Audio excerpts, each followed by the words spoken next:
Good afternoon friends, welcome back to my channel. আশা করি তোমরা সবাই সুস্থ আর ভালো আছো। তো অপু সংসার আজকে হয়েছিল ভেন্ডি আলু ভাজা, আর এটা হচ্ছে ঝাল ঝাল পাঁপড় ভাজা, এটা সাবুর পাঁপড় ছিল।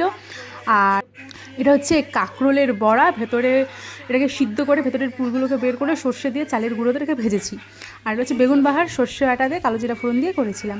মাছ ভাজা ছিল সাথে, আর ছিল হচ্ছে রাঁধুনি ফোড়ন দিয়ে ডাল, আর এটা হচ্ছে ভাত গরম গরম। আর ওর আজকে না ছিল বেলায় ডিউটি, মানে 2টো থেকে ডিউটি। তো আজকের ওর লাঞ্চটা এখান থেকেই করে নিয়েছিল। তো এখনও ভাতটা মেখেছে হচ্ছে ওই যেটা দেখালাম কাঁকরোলের বড়া, তো ওটা দিয়েই ও ভাতটা মেখেছে। একটু লবণ টবণ দিয়ে নিল, ভাতটাকে ছটকে ছটকে মাখছে। খুব দারুণ হয়, তোমরা না এটা বানিয়ে দেখতে পারো। এটা হলে আর অন্য কিছু চাই না, এটা দিয়ে পুরো ভাত খাওয়া হয়েছে। তো খেয়ে দেখো কি বলে, শুনে নাও কেমন হয়েছে, তাকিয়ে বলো। আর এটা দিয়ে খাচ্ছে হচ্ছে বেগুন বাহার, সর্ষে দিয়ে করেছিলাম।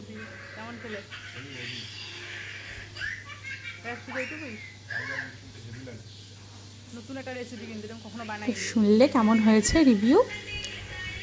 এটা হচ্ছে রাঁধুনি ফোড়ন দিয়ে ডাল, আর সাথেও মাছ ভাজা দিয়ে খুব ভালো খাই, কড়া করে একদম মাছটা ভেজে দিই। আর আমার জন্য না আমি একটু পেরি পেরি মশলা দিয়ে ভেজেছি, আর ওটা এমনি নর্মাল লবণ আর হলদি গুঁড়ো দিয়ে মেখে ওটাকে ভেজে নিয়েছিলাম।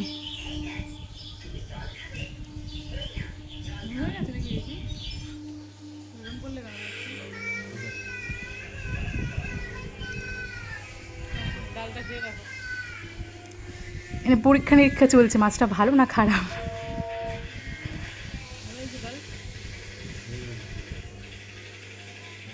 তো ডালটা ভালো হয়েছে বলছিল।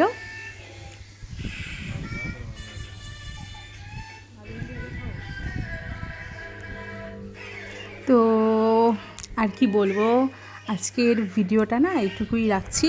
আর এটা হচ্ছে আলু আর ভেন্ডি ভাজা দিয়ে ও খাচ্ছে।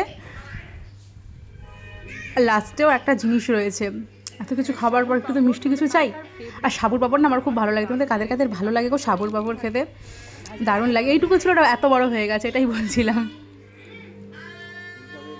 আর এই সাথে রয়েছে ল্যাংচা আর ছানার জিলাপি। তো আজকের ভিডিওটা এইটুকুই।